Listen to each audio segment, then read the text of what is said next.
Welcome, paranormal enthusiasts, to this week's episode of Creepin It Reel, here on the Coast to Coast Entertainment Network, where everyone comes for their paranormal fix. Real people, real stories, in real time. So glad you could join us for some ghostly gab. I'm your host, Eleanor Wagner.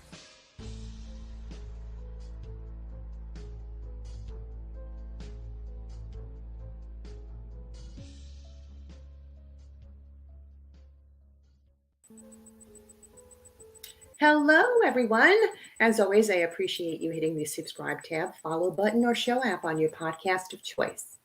Everybody give a hello shout out to our Coast to Coast techie, Crispy Bacon. He'll be working hard tonight to help us run smoothly. Giving you a heads up, we have our live viewer comments up for anyone who wants to ask a question, so feel free to do that. This week's guests are a team that is unique in that they normally wouldn't have met if it wasn't for the paranormal. We have two suburban moms and a young college student, leading to their slogan, two moms, one dude, a testament to how the paranormal can bring people together and transcends age and walks of life.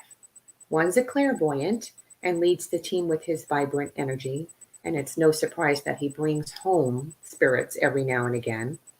Another documents their trips with photography and video, while another organizes and plans the trips. Please join me in welcoming Nicholas Santino, Jackie Schumann, and Renee Bush from the Ex-Spirit Paranormal Team. Quite an unusual name. Want to explain what it means, Jackie? Yes, it's Latin for ex-spirit or ghost, if you will. I was just throwing something together and I figured why not choose Latin, because that's usually what demonologists use to get rid of the spirits or demons from people. So that's what we came up with, and it stuck. Very catchy, very catchy. Good job. Who wants to tell the story of how you all met and came together as a team? I guess I will. All So, right, go for it. It was November 2020. I was leading a group at Penhurst, and it started off with a little bit rocky, very rocky group at first, and then these two show up. And we got newcomers. All right, just come with me. So we're walking around, we're doing everything, and we go to Mayflower, which is, you've been to Penhurst, you know what Mayflower is. Ward. We're on the third floor, and we're all sitting in a circle, and Jackie and Renee are sitting across from me. I'm sitting this way at the door. And I say, we're all just going to go around and say our names in a circle. So we all do that. And through the spirit box, I hear closed mouth bitch. Oh. And I look and I'm talking and I'm saying, what? Who did you say that to? And through the spirit box, we hear Jackie. Oh. Losing it. First time I ever heard my name come out of that First time thing. she's ever heard her name. And I say, okay, so where's Jackie? Because I know where she's at, but I can't really see her. Right. She's like, oh, I'm over here, and I feel like I'm being kissed. And I said there was like saliva coming out. She's like, I feel like I'm being kissed. I'm like, It had a mask on. It was during COVID. well, Yeah. I'm like, well, there are kids here, and are you both mothers? There you go. Moms. And I said, okay, is there a spirit trying to, connect with Jackie because she's a mom? And turns out, yeah, someone was. It was really Aww. Yeah, William Fisher. He goes by Fisher. He likes any woman who walks the earth. So yeah, that's how we met. And what was it? February 21. Y'all came back. Yeah, we came back for my birthday. For her birthday. Then we had another private, and it was pretty dead quiet that night because it was February and it was cold. But So we had some fun experiences, and ever since, yeah, we kind of just We made have it a just- thing. Yeah. it's been us. I think people, That's it. friends of Jackie on her Instagram were like, "Do you guys have a YouTube, like, or this and that?" And we're like, "Oh, maybe it's time we start our own page." So we're like, "Eh."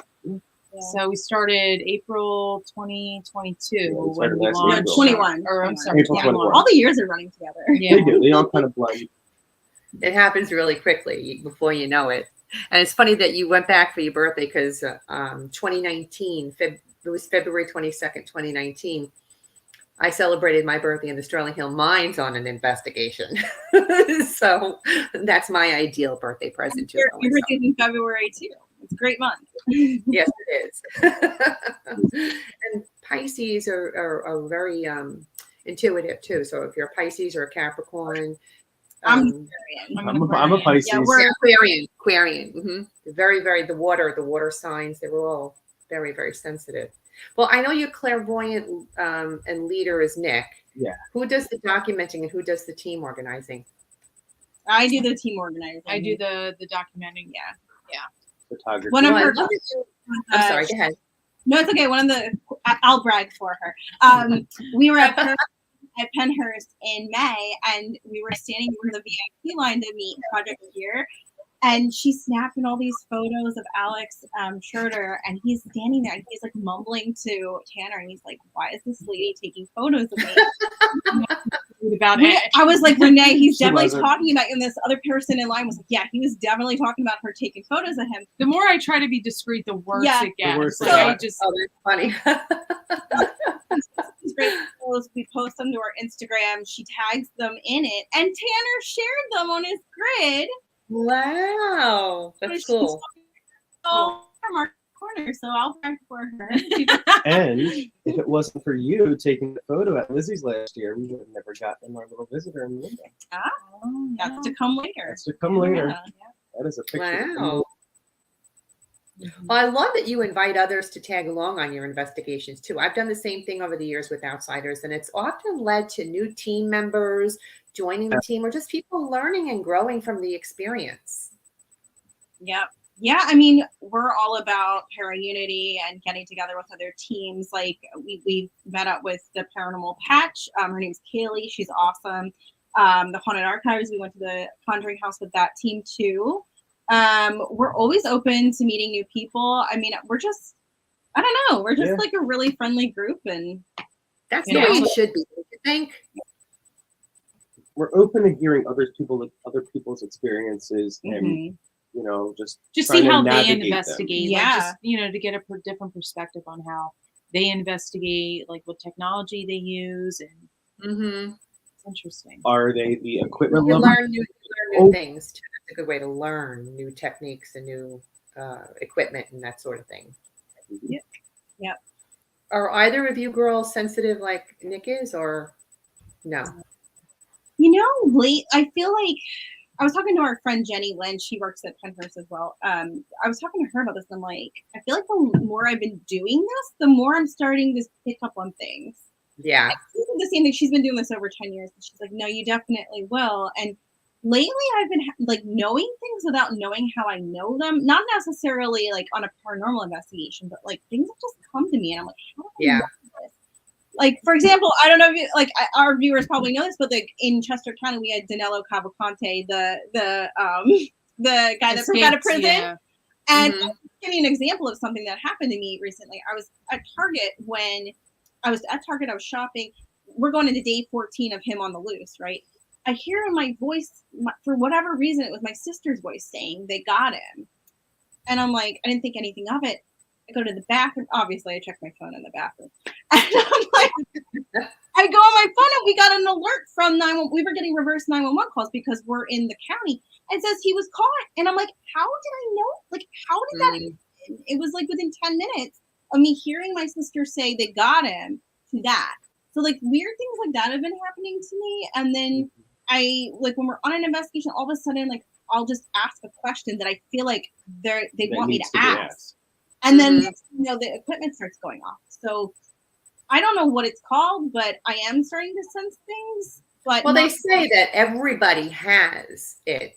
It's just how receptive and intuitive you are. And I've always said I'm not nearly as sensitive as some of the people on my team. But when we are together, that energy that you generate, I find that I end up putting pieces of the puzzle together that I never even thought I could. I'd be like so excited all of a sudden, oh my God, I figured that out, or I did that. And over time, it definitely grows and we definitely learn and develop whatever it is that we have to a better degree, for sure. Yeah, I mean, we're all energy. And like you said, it's like developing it, tapping into it, and being open to it, really. Yeah, you have to be open to it because, I mean, if you're not, then you shouldn't be in the field. What's the point? I know, Exactly. backing up what you're saying, I feel like a lot of people think, okay, here's a haunted location. I'm just going to go run in there and I'm going to get all this stuff and I'm going to talk to all these spirits. Sometimes, Penhurst 2021, February. gosh, yes. We went in there Completely and it dead. was silent. Maybe Yeah. a door opening. That was it. St. Albans, for example. Nothing. They market it. I'm not knocking them, It just but happens. It happens. so haunted. You go in there and you get nothing. Yeah. I feel like the You know, way a lot of these programs are presented to the public is they think that everything is haunted. And sometimes a paranormal investigation can be quite boring because you can go and have nothing happen. And then you can Right. go and have a lot of things happen. It's a hit or miss of Really what the spirits are feeling that way. I find a lot of the time when I go to a place that's less traversed, we get more because it's less traversed. Yeah, makes sense. So, but I'm really excited about the stuff that you guys brought because we're very similar in that we take pictures of mirrors and glass. And I know there's a big argument about what is and what isn't, just like there's an argument over orbs and are they real or not. Mhm. But I love finding stuff in mirrors and windows, and it happens all the time. And there's no denying that it is something. And I just can't wait to show the people today. For example, you guys went to the White Hill Mansion in New Jersey, and I'm going to give a picture credit to the White Hill Mansion website because I took a picture of the building off of the site to show everybody, just to give them a little background while Chris puts that picture up. Sitting atop a bluff overlooking the Delaware River, this gorgeous structure was purchased by Robert Field in 1722. Home to 5 families from that point on. The website states it went from a Lenape winter settlement to a hotbed of Revolutionary War activity to American inventors and innovators, offering a unique snapshot of the long span of the state and its natural history. But, it's an old place, so you assume that it's going to be haunted. But what makes this location unique to hauntings? What drew you guys to go there? Me personally, I watched an episode of Ghost Hunters and I said, okay, this is close to us, number one. It's about 45, 50-minute stops. Uh-huh. As soon as they walked in, they were getting activity. Mm-hmm. And that's a very rare occurrence for a location. And it happened with us. As soon as we walked in, we were getting activity. Like what? What happened? I was setting up equipment and my radios were going off. They were kind of going off in weird Morse code. My REM pod was going off. I walked in back in January and I heard to my left, which is the parlor, which used to be a restaurant, a very noisy, quiet restaurant, like, closed door kind of restaurant. You're hearing a cold conversation, and weird things. What else? Smells of roses and perfumes. I love that. I love when you can smell things. That's crazy. We've smelled fire when there's been a fire in the building and we didn't know it. We've smelled, like you said, a woman's perfume, usually like roses or florally kind of scents. Cigar smoke. It's very cool when you can smell it because it'll be like, oh my God, do you smell it? Or you were smelling it and you're walking around and another team member goes, I smell a cigar. And I'm like, oh my God, I was just going to say that. So yeah, I that's definitive proof for me, for sure. Yeah, I just like the fact that there were children there.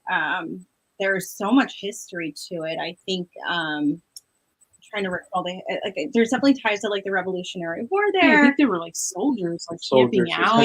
Soldiers there. It went through so many iterations over the years that you're like, there's a lot of history here. Slavery. Yeah. Slavery. So we went there twice in a very short time span. So we went in January of last year. That was the first time. It was just the 3 of us that night. And that was when we got, I don't know which evidence you're going to pull up first, but that's when we got the walkie-talkie thing. Yeah.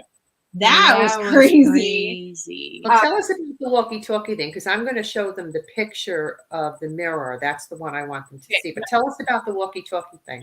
So we were in, I believe, the children's room. We're doing like an EVP session, either with like an SB7 or a spirit box. And all of a sudden, like, Nick is like, all of a sudden he starts like feeling like he's getting choked. I got choked. Like, and wow. And I could see like tears like welling up in his eyes. He's yelling at me. And he stands up and he's got his hands around his neck and he's like, guys, I feel like, and I'm like, I'm like, let go of him. I mean, like, what am I yelling at? Like, nobody's there. He feels like he's being choked. And He's like, Jackie, I'm being choked. And I'm like, I don't even know what to do. How do I know, stop like, this? how do we stop this? So, we just said, okay, let him go, that kind of thing. And then it stopped. And then, he kind of regained his composure a little bit and calmed down. And then it's like, all right, well, like, we went to go get our guide, Erica. So Erica was kind of like in a trailer, like off like a It's like few an feet, offshoot. like an offshoot Yeah. from the property. Mm-hmm. Cutting through the children's room, because it's one of those houses where a room leads into another room, into another room, so it's very cut up. So we're leaving the children's room, going into another room, and I have I'm the only one with a walkie. The other walkie was downstairs on a table. Mine was in my pocket. Hers was in her pocket off. And then all of a sudden you hear like something coming through, and we're like, and I'm like, what? And we stop, like, dead in our tracks, and we're like, and I kind of look at these guys, and all of a sudden it's like, we're staying here, Yeah, and we're like, recording, and then all of a sudden you hear help, and we're like, and I got scared, like, we got scared because, like, we thought, like, somebody trying to get in the house and somebody down, like, it was just the freakiest thing. But then I'm like, who on a Friday night at like 10 o'clock is going to get on in the middle of January? In the middle of January is going to get on a walkie-talkie and say, the choking. Do you think it was a child trying to hug you tightly, or do you think it was somebody actually trying to choke you, or if it was? You have creeper in the building, but the creeper does stay up in the attic. Now, I don't really know if it kind of goes out the house, but I do know that there are some, there's a dark energy in there. He's not mean. He's mean. Let's put it that way. So I don't know if I was getting in touch with him or if I was getting in touch with the child, but it hurt. Well, then it was probably intentional. Yeah. To hurt you like that. Panic. Well, the picture that Chris had up a little earlier, can you put it back up again, Chris? This is the one that you was taken of the mirror, you said, right? Yeah. So I there's like a progression of photos where you see the normal, and then that's zoomed in. So that's me and the left there. I'm wearing a tan coat, a black beanie, and I just thought to myself, I'll just stand in this corner. And at the end of the hall, there's a mirror, and I'm like, let me just take a couple photos and see what comes up, later. And behind me in that room, it's Nick and Erica who works there. They're over in the corner, and then Renee, I'm not sure where. I wasn't in there. Yeah, I weren't was in the like room in at another all. room taking pictures. And of note, again, this was the night. It was just the three of us and Erica. She was wearing black. He was wearing black. Erica was wearing a gray hoodie, but she was over in the corner. So we debunked this because we were like, Erica, is that you? And she's like, longer hair. Yeah. She goes, no. Like, I literally remember seeing you, Jackie, taking that photo, and I wasn't anywhere in the shot. So yeah, when you zoom in, you see this. I mean, there were Hessian soldiers that stayed there, I believe, or were camped there. So I looked up, what Hessian soldiers kind of. I mean, I don't know if that's the same thing. Again, it's kind of up for interpretation, right? Like, what you make of it. But I assure you that is an original photo from my phone. It's still there. It's not us. And then we went back a couple weeks later, and I stood in the same exact doorway, took several photos, and tried to debunk it. I'm like, zooming in, I'm like, what else could it have been? There was nothing that could explain. Yeah. Nothing. Like, that's interesting. Erica, who worked with her. Yeah, she still is like, I don't know what that could have been. So. Yeah, kind of interesting. Yeah. That was a cool place. That's probably like one of my favorite places to go. It's small. It's not a far drive. Yeah. If you go, like, you do. Yeah, you do. But, you kind of want to be in a small group when you go. Because, I mean, old houses, they creak and crack and sound travels. Like, even if you're up in the attic, you can still hear into the basement or the speakeasy. Yeah. It used to be the speakeasy. Yeah. Understandable. And then I know Nick worked at Pennhurst. I'm sorry, go ahead. No, go ahead. You're fine. I was getting ready to say that I know that you worked at Pennhurst, but you also went there to do an investigation. That's the asylum in Spring City. For those who are listening, it's in Pennsylvania, and I have a picture of it that Chris is going to put up and give picture credit to the Pennhurst website. Just for the viewers to know, Pennhurst Asylum was previously known as the Eastern Pennsylvania State Institution for the Feeble-Minded and Epileptic, and was opened on November 23rd, 1908. And it had 79 years of operations. There were hundreds of allegations of abuse and neglect of patients, many of whom were mentally or physically disabled. In 1987, Pennhurst officially closed its doors due to the lack of funding, overcrowding, and patient abuse. It was left to the vandals for 23 years until it was bought and turned into a haunted attraction in 2010 and renamed to what it's more commonly known as Pennhurst Asylum. And as we discussed earlier, it's massive. With its sordid history, there's no doubt this location is a perfect subject for hauntings. I know that when we were there, we experienced a creeper kind of dark shadow. Nick, I don't know if you've seen it down in the tunnels. Oh, I mean, it was enormous black shadow. we are very well acquainted. Yeah, and it was walking toward us, and we were getting it on the video, and all of us were just like, "Oh my God, it's really there!" Like we just could not believe that it was so massive, and that we were getting it on film. It's very active over there for sure, and you got some great stuff too. I mean, tell us a little bit about what happened while you were there. All right. Where do Where do we you start? begin? Where do we begin? I know it's hard to pick, right? Let's see. You want to talk about Oh our yeah, friend? we have to. I mean, that was probably the one time I was like, maybe one I don't want to time- do this anymore. I've never seen her so scared. Oh, really? Myself, Jackie, I wasn't there. Um, I couldn't go. Yeah. our friend Jenny Lynn, our another friend Jen, and then two others with us. We were standing in the Devon basement, the Candyland. And our friend Jenny has a geoport, which is an amplified spirit box, essentially. It's like a guitar Like a amp, box. and you Yeah.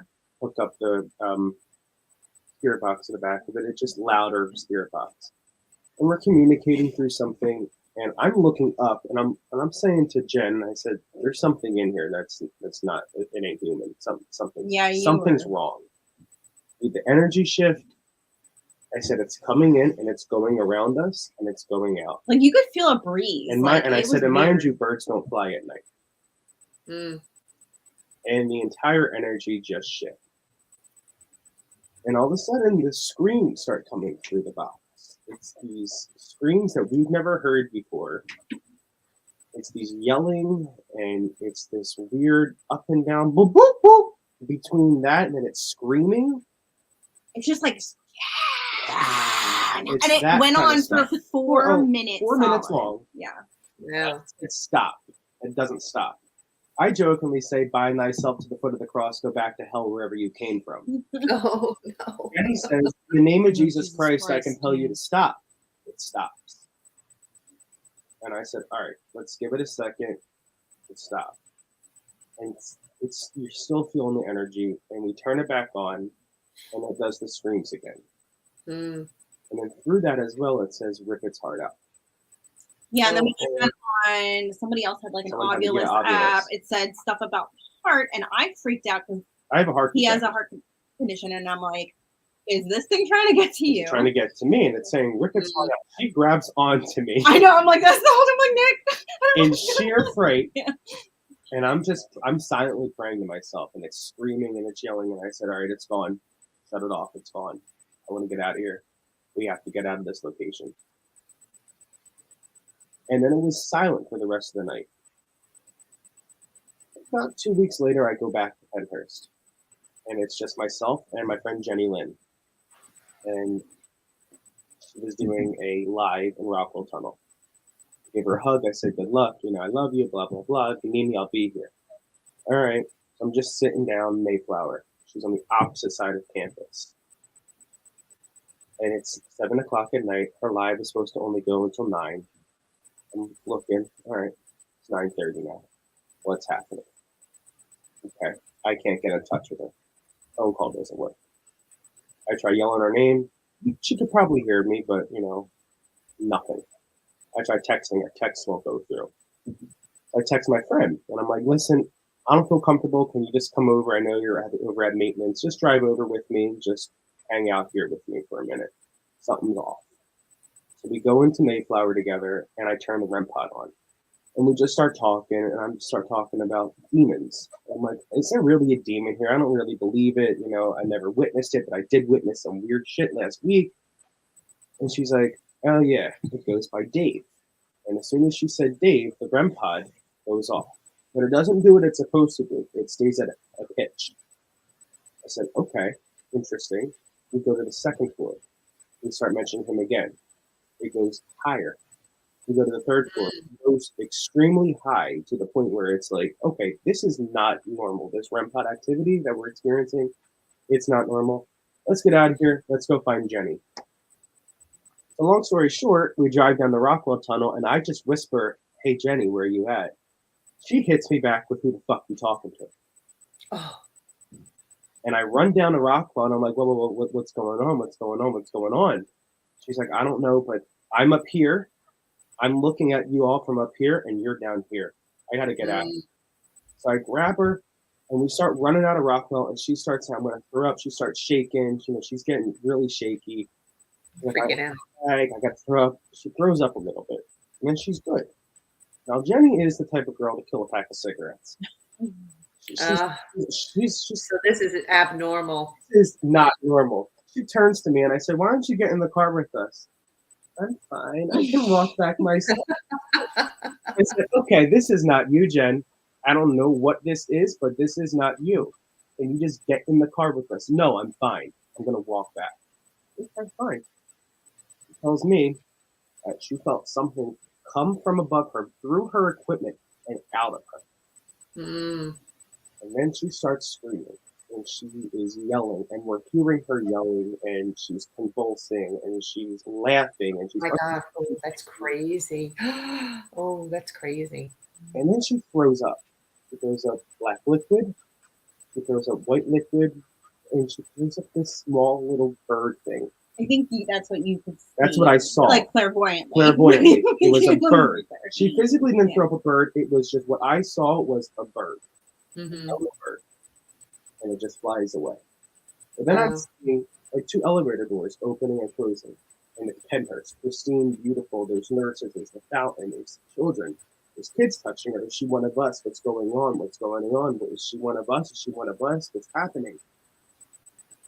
And I'm like, I don't know what to do here. This is not her. I tried filming it, not letting me. I tried calling people, doesn't let me. I could not get in touch with her. And she's saying to me, this night was supposed to be for you. And in between that, she's laughing and she's throwing up and she's shaking and she's screaming. And I say, Jen, you got to sit in a chair. You're gonna fall. Like, there's glass. I need you to sit. I don't want your chair. Okay. All right, fine. Just sit down. I start throwing holy water on her. She starts screaming and yelling. She's screaming. I'm like, okay, this is poltergeist. Or is this I don't know what it was. I'm leaning more towards poltergeist activity now. I start praying, and then she finally just goes, what happened? And she's shaking back and forth, and she's pointing in the Rockwell list. I'm like, you're not going over there. She's like, but I have to. I'm like, you're not going over there. I'm getting you out of here. You're not coming back. For a little while. Goes back 2 nights, her tongue turned black. One of her, I think her tongue turned black, or another guy's tongue turned black. She encountered something that night that I don't know if it kind of, came out from us, from the yelling. Yeah, I mean, it's hard to say. It's hard to say, but what I experienced there, I said to myself, you know what, I'm not going to go back for at least a year. I can't do it. I'm not going back. And in March of 2022, I was going back. And I said, okay, at least I said, we're going. You felt that, then you felt it was safer to go back at that point. It was safer. And then it just kind of happened again. It was just, dark energy, and the creepers. I was followed by on the catwalk from a creeper that looked like a spider. It looks like a spider. Well, the figure that you got in the picture that Chris is going to put up, do you think that that's the creeper, or do you think it's a spirit? If Chris, can you put that up for them? So Renee actually Renee took got that this one. photo in February of 21. Now, if you go all the way. Yeah. So it's actually like where that door is with the graffiti on it. It's in the glass. Like there's a figure. That's what I thought. That's what I thought. Yeah. The figure. Now I enhanced this. Like, so we went Friday? Yeah. That night, and I was like, oh, like this is Saturday night at like 10 o'clock at night. I'm sitting up in bed watching TV. I'm like, oh, let me pull out some pictures, see if like I can see anything. And I pulled up this one. I threw it into like a photo enhancing app. And I just like brought the exposure up a little bit just to see if I could. And sure enough, I'm like, holy crap. Like, and that was the night it was like dead as a doornail. Like, it was very quiet. The nights you think you don't get anything. Right. Yeah, it's crazy. Then you go back and you're just like, oh shit, they were there the whole time. When you bring that up, you can see like a definitive figure. Well, even from this distance, I could see it. Yeah. Like I can see it. And there was the other one too. Crystal put it up for us that you circled. I think you have it in like blue circle. Chris is going to put it up for us now. But you can tell there's a figure there also, which is kind of cool. But the thing is, you take like 40, 50 pictures and you got to sit there and actually look. You can see that there's something there. I love that. That's a great catch. You know Devon Building, Eleanor. You know Devon? Yeah. All right. So this is when you walk into Devon on it's the second floor and you walk to the right. It's the day rooms back there. And I was just like, there's something in this room. I just know there is. And I lay on the floor and I put my phone behind me and I said, all right, smile for the picture. And in the third picture, there's that. That's how it happens. When you kind of feel something going on and you sit there and you just think around the picture. Is that a chair? Is that maybe like, I don't know, like an old poster that's hanging off the back of a chair? Because they do have posters up from when patients were living. No, nothing. Nothing was in that room. That's a nurse's station. I'm like, okay. We all definitely had experiences in that place. Yeah. Yeah. Yeah. I'm amazed that some people just walk through there by themselves. I always had to have somebody with me. One person I'm fine with, but I could not go by myself. I think I freak out. I used to. Some places I can, but there I could not. Up the buildings, and I would say, well, listen, I know you're in here, and I know you're trying to scare me, so do it now, or else, just do it now. I couldn't do that by myself. And things, I've had rocks thrown at me. I've had shuffling behind me. I've had barefoot behind me.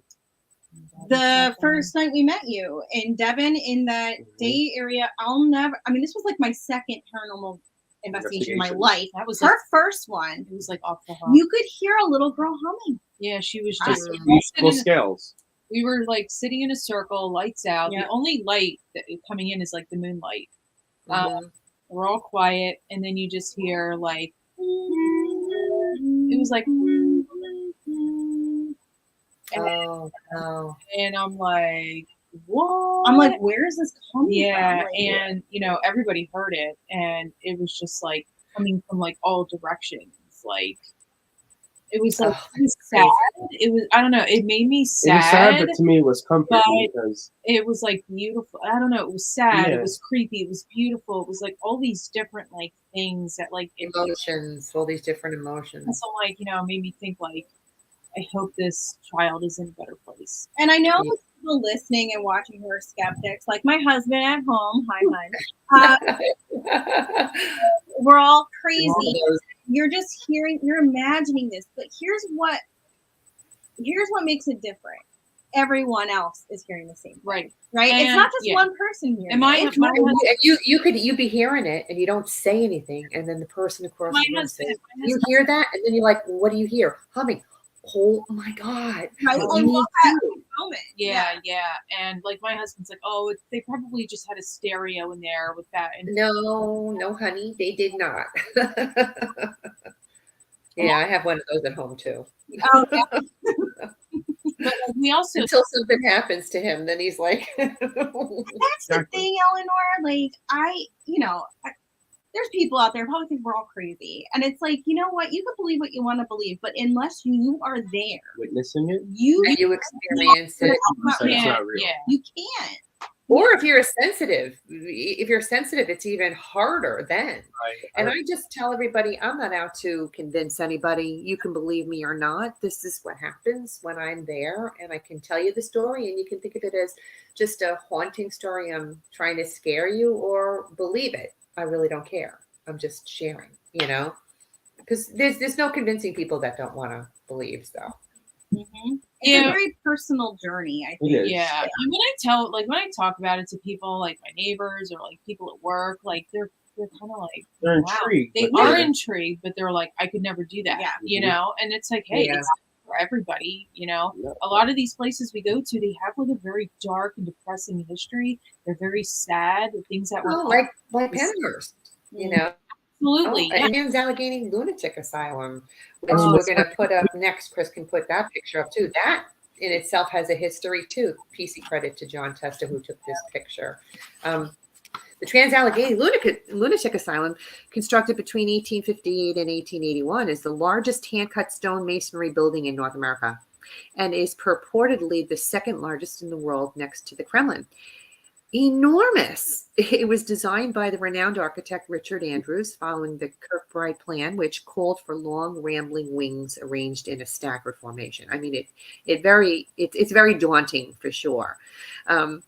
But the original hospital, designed to house 250 souls, was opened to patients in 1864 and reached its peak in the 50s with 2,400 patients in overcrowded and generally poor conditions. So no surprise there that this place is haunted.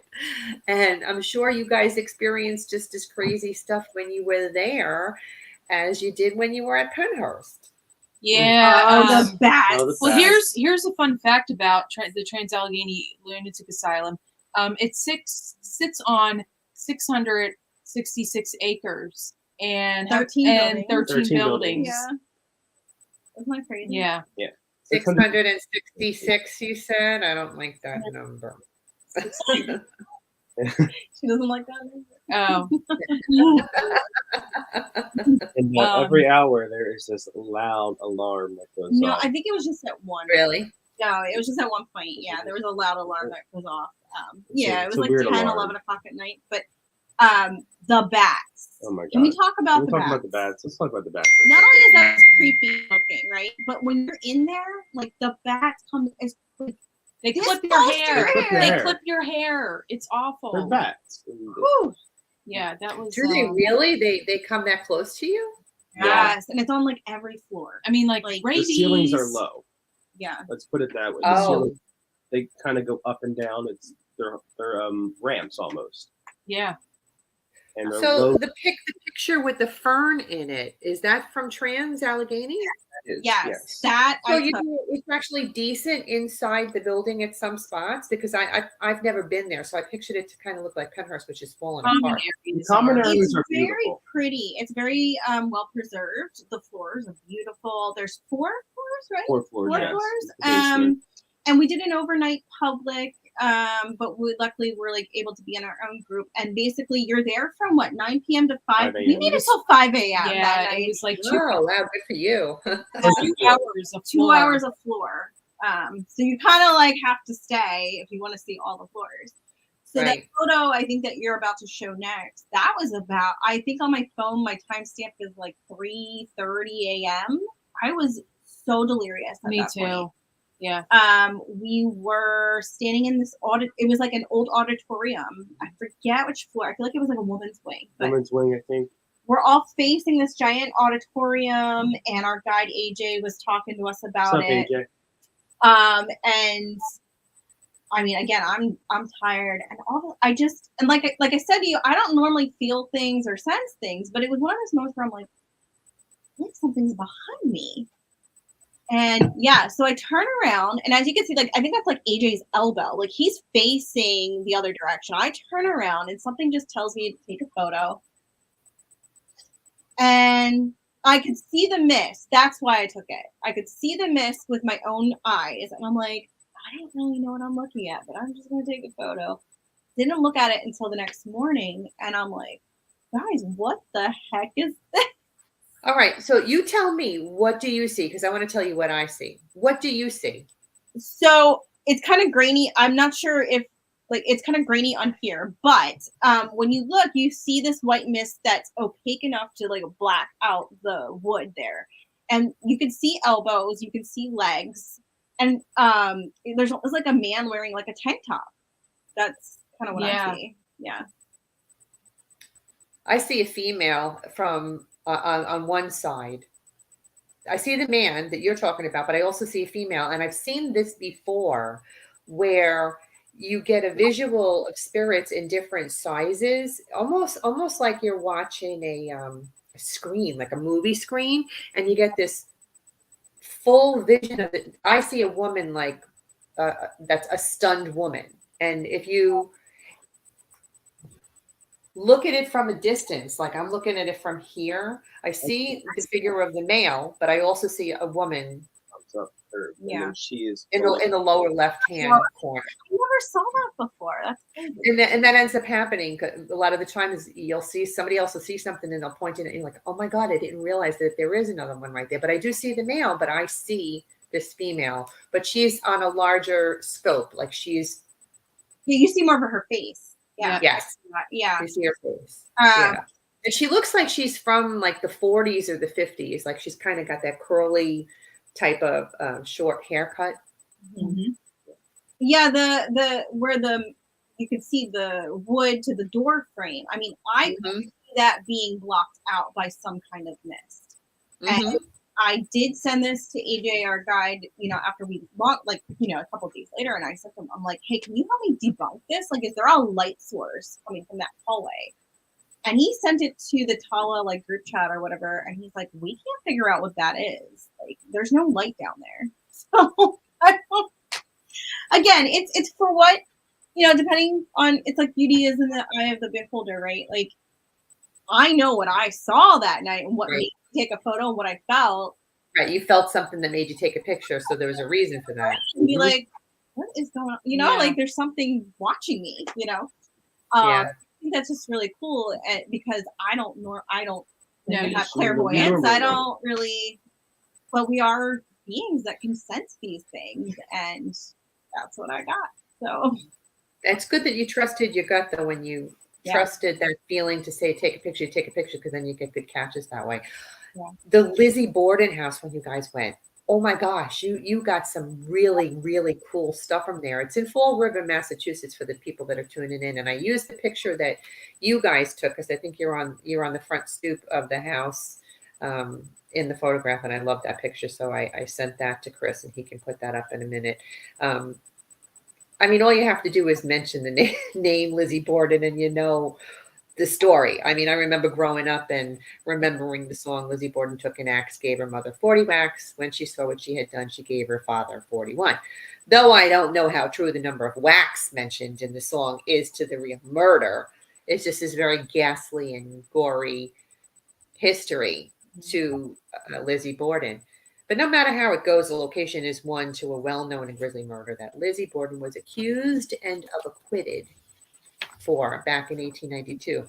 The story is bizarre, no doubt, especially in that she and her sister used their inheritance to build and live in a home. I think, Nick, you said it's called Maplecroft, right? Yes, it is. It's called Maplecroft, and And they moved there. It's the high end of town. And then at some point in time, she and her sister had a falling out, and her sister left the home, leaving Lizzie to live and die alone. And I know people speculate about what transpired between them enough to make her sister leave like that. Did she confess after all? And I know many people wonder.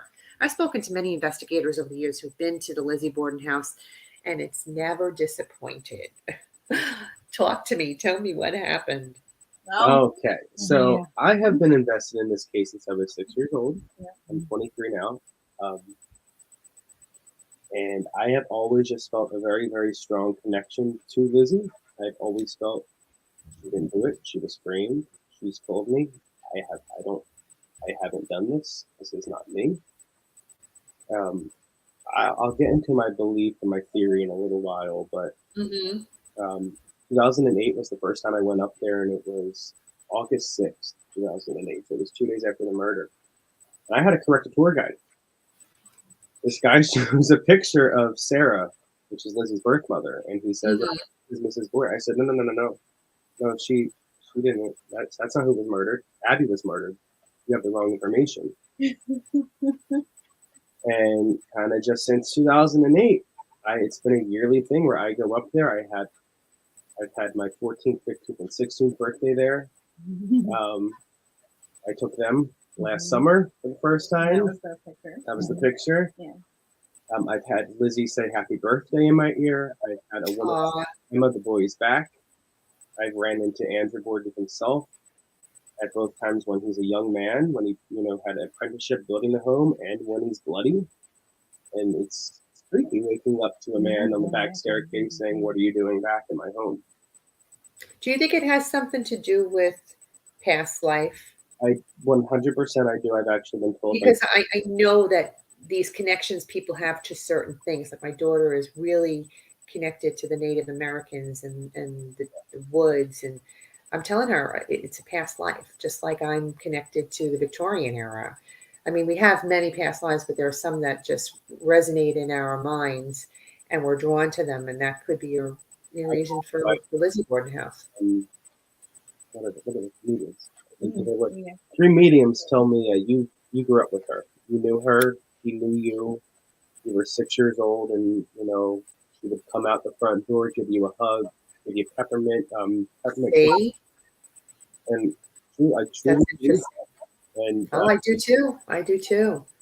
I mean, why else would I be so drawn to that location? Exactly. I go there, I get something, and it's nothing to do with. Everybody thinks, oh, there was rape and there was all this molestation that happened. No, it it's a theory. But the way I look at it, if Andrew Borden were to have raped his own daughters, I don't think he would have, put crown molding in Lizzie's bedroom. He would not have sent over his money to Europe when she ran out of money in 1890 when she went on the grand tour of Europe. If, this man's doing all these evil things to his daughters. Why is he sending her money? Who do you think framed her? Why? I truly believe her uncle John Morse murdered both Andrew and Abby at 9 o'clock in the morning. Everybody thinks Abby was murdered at 9 a.m. Andrew's murdered at 11. I think they were both murdered at 9 a.m. Andrew was just murdered in the sitting room with windows open, so sunbeam is hitting the wounds, meaning it's going to be dripping blood. He's still going to be warm. Abby was murdered upstairs in a small, dark, congealed area, so her blood's going to congeal faster. The curtains are shut. Shutters are shut. She's murdered in a cold, dark room. Andrew's murdered in a hot room. What was that? What was the motive? What was his motive, though? Money, I believe money. Truly, definitely, 100% money. Everyone thinks, the whole, oh, she was raped, she was abused. There was, what about the blood? It was menstrual blood. It was on her period the week of the murders. And Andrew, being Andrew, I'm not buying you a tampon. I'm not buying you a pad. Shove a rag up there. Burn your clothing. That's kind of what they did, Burn your clothing. She burned a dress 2 days after the murder. But it's also custom practice to burn soiled clothing. So, yeah, I believe that Uncle John did murder both Andrew and Abby, and Lizzie just sounded the alarm. You got this picture in the parlor, and I think you said it's at Maplecroft. Chris is going to put up the picture. Tell us what's going on here. What is it seeing? That picture was actually taken at Maplecroft 2021. And this was the last time that the house was open to the public before it was sold to be a private residence last year. And I just went up to one of the windows and I said, I love you. I've always loved you. You were framed. I'm sorry. If you want to take a picture, I don't know how long I'll be back. Smile for my picture. And I just put my phone up to one of the windows that looks into Maplecroft. And I caught that photo. And so you think this is her? This is a picture of her? Elizabeth, yeah. If you kind of look over, she's kind of sitting on a chair. And originally I thought she's reading a book. I'm 90% positive that she has her dog, Laddie Miller, with her. 3 Boston Terriers. So it's some kind of terrier schnauzer looking animal with her. You kind of see it. A little bit. Yeah, I actually thought that there was a dog or a cat on Yeah. her lap, and I know that she was very animal. She was an animal lover. She was very animal oriented. She Yes. left a lot of money to the rescues, I think, right? She did. She founded the Fall River Animal Rescue League, and it's still Mhm. still operating today. This is a cool picture. Oh my gosh, it was just crazy cool. I mean, what was it last year, right? And Yeah, I last think you summer. asked how long have you known him, and over the spirit box it said a long time. Mhm. It's Hmm.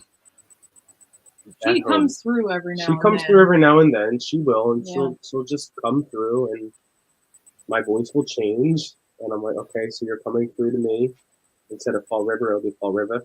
I'm like, all right, what are you doing? What? That's actually the really cool part of that place. Is like when she comes to this, like there is an accent. That's Mhm. Yeah. She what has blows me away. Yeah. they still have that accent, and Mm. Bridget Sullivan, their Irish domestic, maid.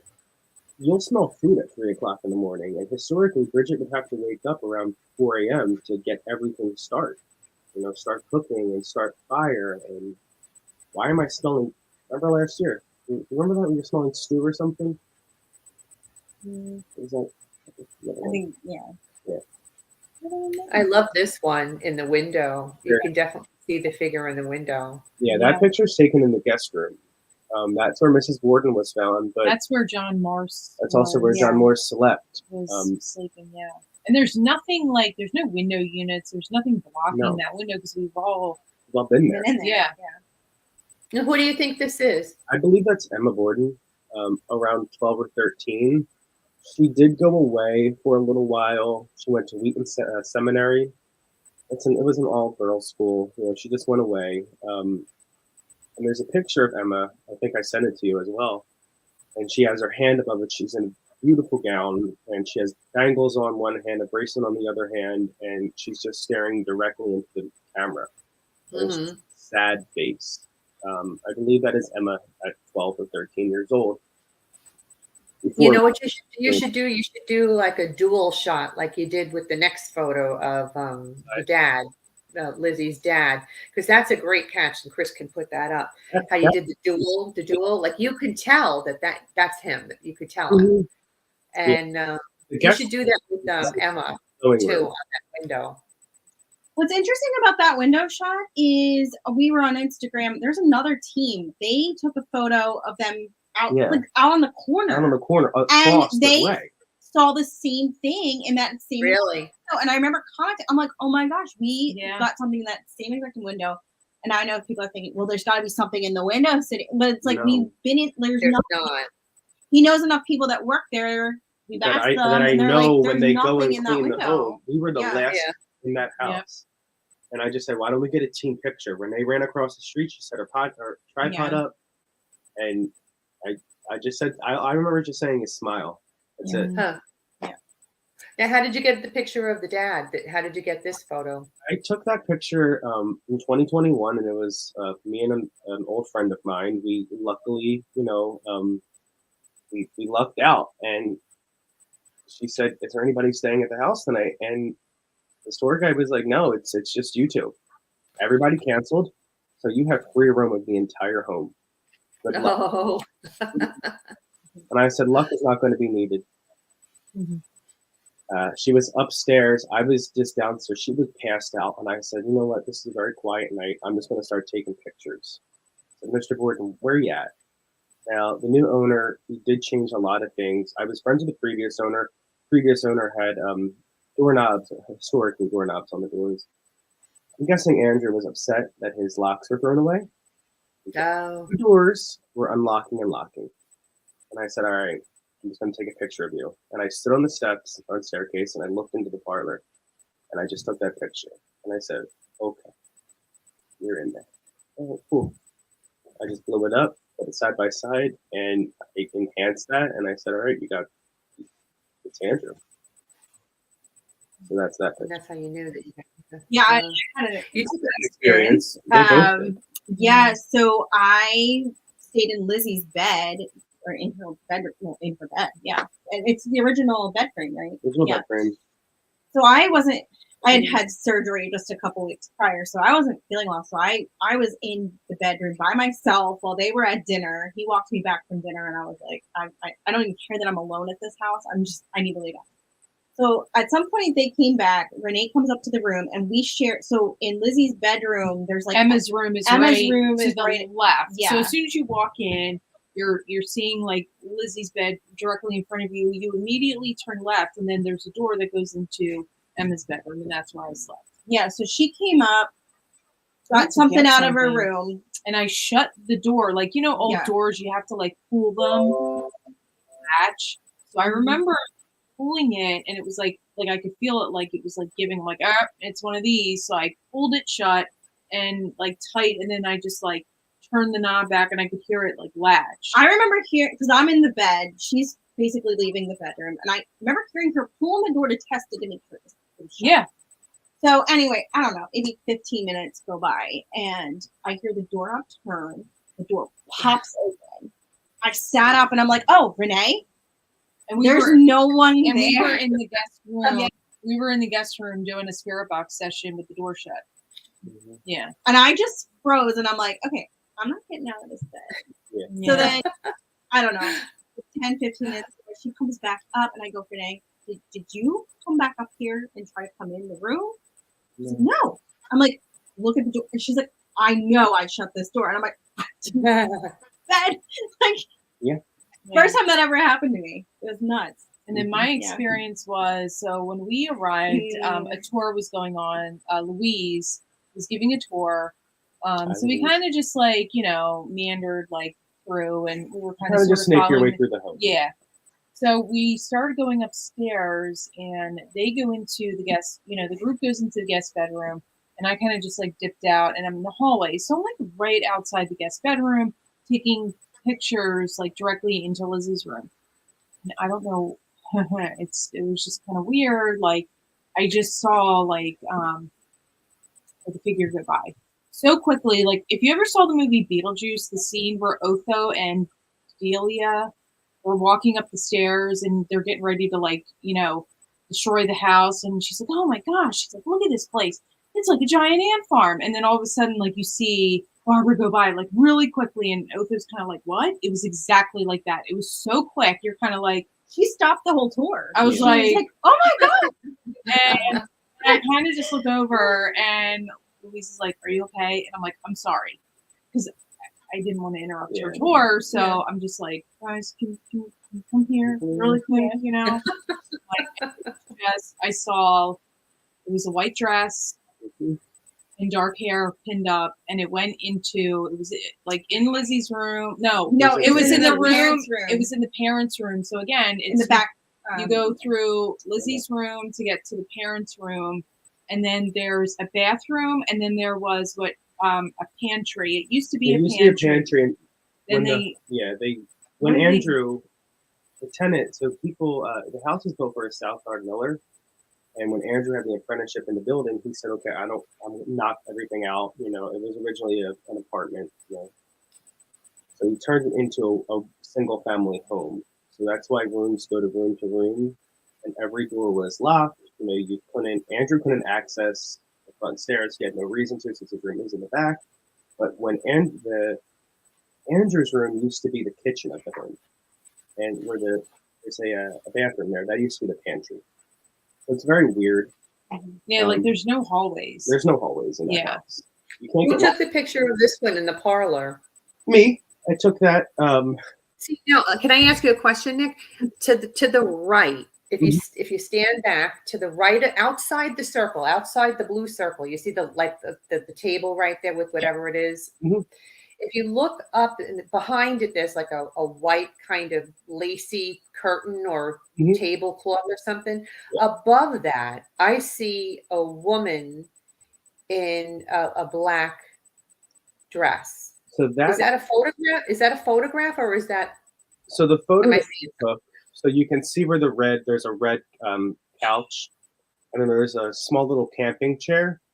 There's a woman Yeah. in that chair, but what you're seeing, No, I know that. I know that, but I'm trying to I'm what, asking you what Yeah. she's seeing, outside the circle, yeah. where I just directed you above that white.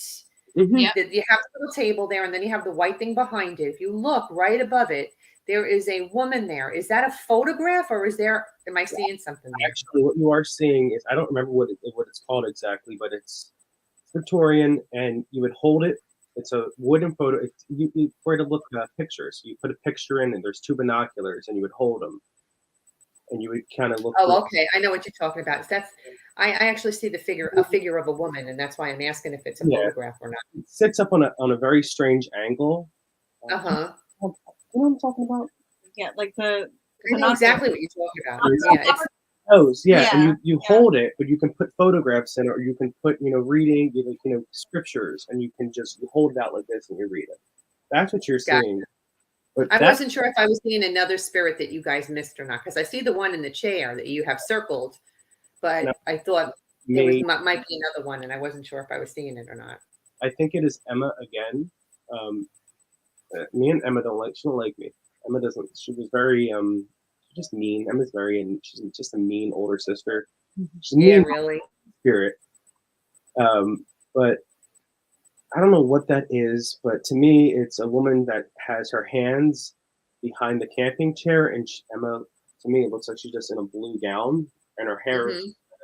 kind of, just a little bob, maybe in a bonnet.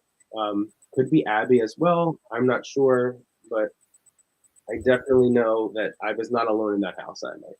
You're never Mm, alone in that house. Even when you want to be, even when you want to think that you're alone, you're never alone. yeah, this is very true. This is very true.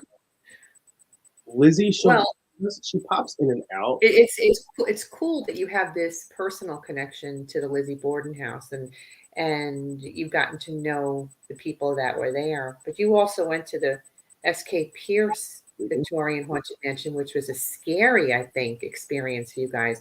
It was known as the Sylvester K. Pierce House, or just the Victorian Haunted Mansion. PC credit to the S.K. Pierce website. Even this picture is creepy in a way. It's built in the 1880s by Sylvester Pierce, who was a wealthy furniture company owner who decided to build a house befitting a man of his public stature. So he designed this 7,000 square foot daunting monstrosity that had 10 bedrooms. The mansion has a history filled with death and possible murder, and no doubt has a background of paranormal activity. And one of you ladies, had an experience where you have a bite to your body from that evening. That- Chris can put it up, but tell us what happened. So the bite, that was Penhurst, actually. Was that Penhurst, or was it the S.K. Pierce? I thought it was the Pierce house. Okay, it was Penhurst. It's the Yeah, same night that we got you got the whole so thing. earlier when we were talking about the box screaming, that was the same Mhm. I got the bite on my thigh. Oh, okay. Yeah. Yeah. Well, the bite. What happened with the bite at Penhurst, and then tell us the scary stuff that happened at Pierce. Sure. So we were in May. This was before we got to the Devon building and the box screaming thing. We were in the Mayflower third floor, which, I mean, there were patients there who bit and they would remove their teeth. It's really sad that they would do that, but they did it because it would repeatedly happen, and they didn't have the For people's safety. yeah. So safety. Mayflower building, obviously had biters in it. Anyway, we're on the third floor. I'm standing there in the 1-day room. We're hearing stuff going on outside. And I remember I was wearing jeans that night, and I was feeling like this burning sensation on my inner thigh. And I kept rubbing it, or what? I'm like, what in the world is like burning? It just burned / itched, whatever. It finally calmed down. I didn't think anything of it until I got home that night. And when I got changed, that's when I discovered that. And I know that a lot of people will say when they've been bit or scratched or what have you, like you feel a burning. Yeah. That was exactly what I was experiencing. And again, never believed any of this. until it happens to you. So like, what are the odds that I'm feeling a burning sensation and that night I got that? I assure you it wasn't there when I went into that night. I've never bruised like that ever before, since. And that photo was taken, what, 2 years ago? Yeah, I have never, I assure you, you get your random bruises, nothing like that, ever like that. I don't have anemia. I don't have anything like that. Like, I have no idea, but it was burning in that same exact area.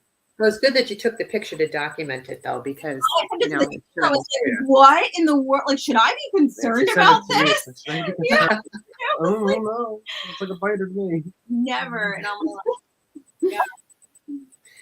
So what happened at the Pierce house?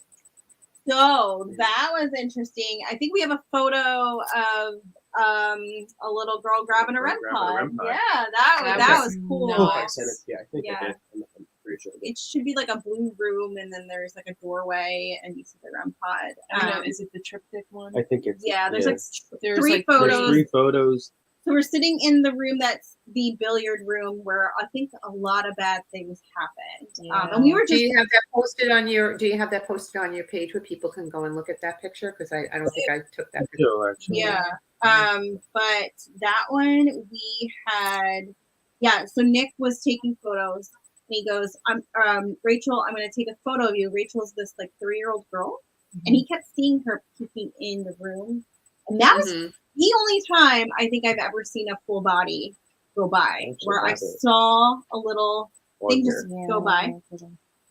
You can put it up on the screen. Maybe we could see it. I don't know if you want to try. Anyway, Nick said, Rachel, I'm going to take a photo of you. 3, 2, 1. Yeah, no, I don't think it's working. He took. That's okay. And we'll direct them to find you. Yeah. I can share it I'll share it to the Instagram story so they can easily just click on the link. But in the photo, you see like this white thing grabbing. You see a hand, like you can see the definition in the fingers. Yeah. Grabbing. It was wild. Even Marion, who works there, I mean, to this day, you mentioned that. I was amazed. Yeah. That's very cool. Yeah, well, tell everybody how they can find you, because I want them to be able to find you and follow you, and if they want to see that picture or any of the other things we weren't able to show tonight. We're on Instagram at Experiment Paranormal, one word. And then our Facebook is the same thing, Experiment Paranormal 1, number 1. And what are we, TikTok? We're TikTok? It's just Experiment Paranormal. Yeah. So it's Experiment Paranormal for TikTok, Experiment Paranormal 1 for Instagram, Facebook. And then Instagram is Experiment Paranormal. What's on your agenda for the months ahead? Well, I'm in grad school, so I'm going to be busy for a while. But we are looking at springs for March during my spring break. And I want to say we want to do something over Thanksgiving, but we haven't decided yet. We were wanting to get to Gettysburg. I've been. Gettysburg is great. I love it there. I mean, I've been there, but not for anything paranormal, but love to do an investment there. Especially a night walk. Very cool. Well, guys, it was so nice to have you on. I'm so glad that you joined me, and you brought such really great stuff. I'd love to have you on again sometime. Absolutely. We would love that. Thanks so much for having us. This was great. Thank you. And it was really lovely to meet you all. Thank you. Maybe we can investigate with you sometime. Yeah. Oh, I would love that. Yes, let's do something. Well, let's work it out. Yeah. Awesome. Absolutely. Perfect. And thank you, Techie Chris. We couldn't do it without you. If you like listening to this week's episode and you're into all things paranormal, check out my other show, Eleanor Wagner's Strange and Scary World podcast, out of the Paranormal UK radio network, which is available wherever you get your podcasts. You can watch and listen to the uncut version directly through my Eleanor Wagner YouTube channel. And if any of you are interested in reading any of my books, you can find them on Amazon, but you can get signed copies directly through me at author Eleanor Wagner at gmail.com. I write about the history of the town and location, add the paranormal story to the mix, and finish it all off with photos and evidence. And I'm excited to share that I have t-shirts available from both my Creepin It Reel podcast and Strange and Scary World podcast. Anyone interested in getting one, just email me at authoreleanorwagner@gmail.com. Lastly, viewers, tune in on Thursday, October 12th at 8 p.m. when Rick from ERC, Extraterrestrial Research Center, and musician Mark Easy come on the show to discuss aliens. Thank you and good night. I hope you've enjoyed this little journey down my own personal nightmare alley. If you're one of those people who experiences the paranormal and has stories of your own you've been filing away over the years, I want to hear about them. And if you're a part of a paranormal investigative team, even better. I'd love to have you on my show. Got a questionable photo? Send it in. Would love to have an open discussion here amongst the professionals. Reach out to me at authoreleanorwagner@gmail.com. Enjoy our soundtrack music, Headless Horseman by Alexander Nakarada, promoted by freestockmusic.com. And remember, no ghost story is better than a real-life ghost story. Until we meet again, make sure you're creeping it real.